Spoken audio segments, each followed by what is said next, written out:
Hello, my friends. It's good to be with you right now. This is kind of a bonus for this week as far as devotion goes.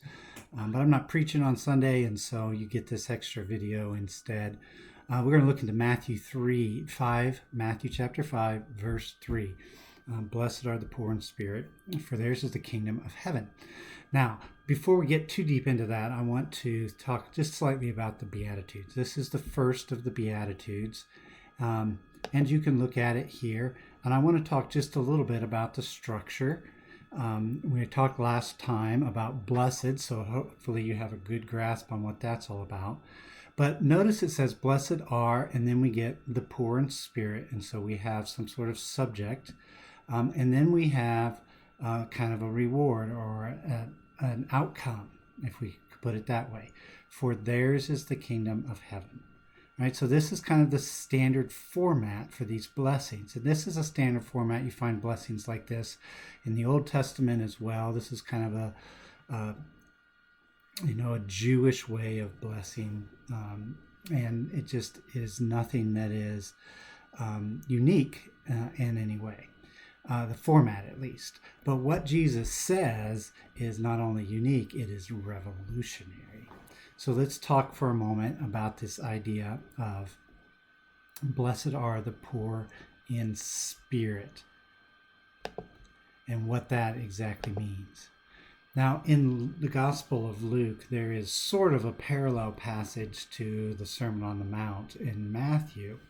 And in the Luke version, it just says, blessed are the poor, and stops right there. Blessed are the poor. So talking very specifically about poverty, empty bank accounts, people who don't have much in the way of possessions or of money or income or resources, who are poor.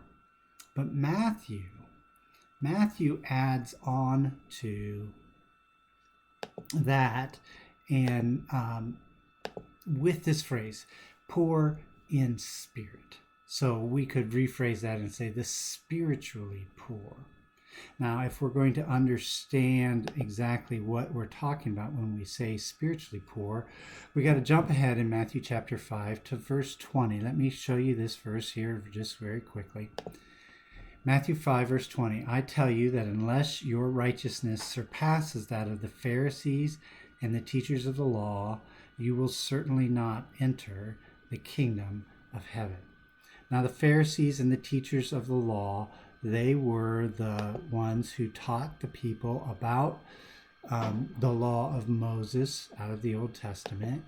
And they also were the ones who were trying to do their best to keep the law. The Pharisees had this idea, had a saying that if one person could keep the law perfectly for just one day, so just one person for just one day could keep every aspect of the law perfectly, well, then the Lord would come, and that would be the end of time, because that would bring it about. And so their focus was upon their actions, what they did, how they lived out the law, how they obeyed the law, which is what God told them to do, to obey the law.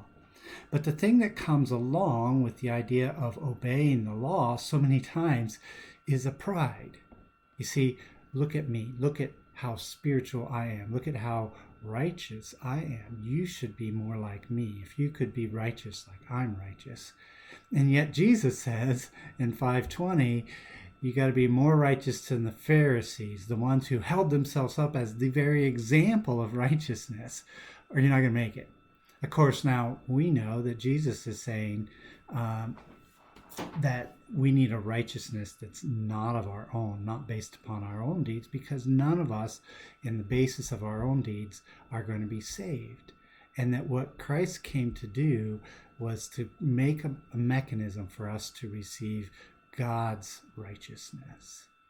And so that's why in, for example, Romans chapter 3, we read about, now, apart from the law, separate from the law, God has made known his own righteousness, and it comes through faith in Jesus Christ.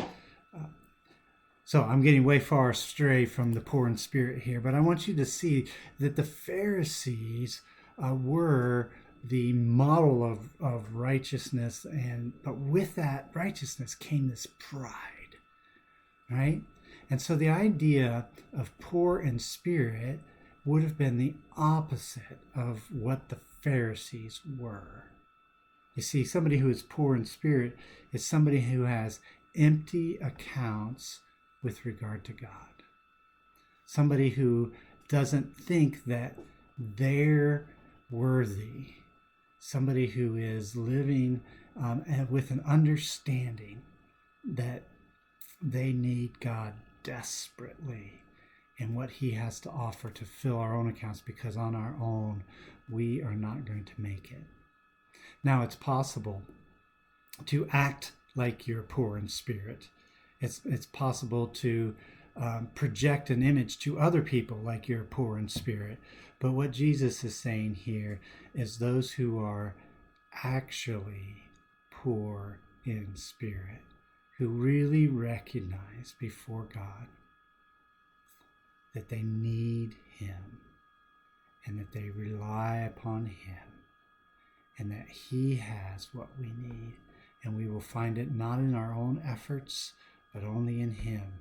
This is what it means to be poor in spirit. And my friends, my encouragement to each and every one of us is what, and including myself, maybe especially myself, is that we would examine our hearts. Are we poor in spirit? Do we understand our need for God? That without him, we are just bankrupt, spiritually bankrupt.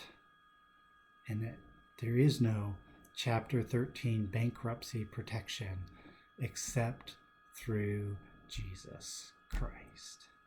Well, my friends, take that thought into your day, and may you be blessed throughout this day as you recognize your need for God, and maybe even praise him throughout the day for his provision for our need.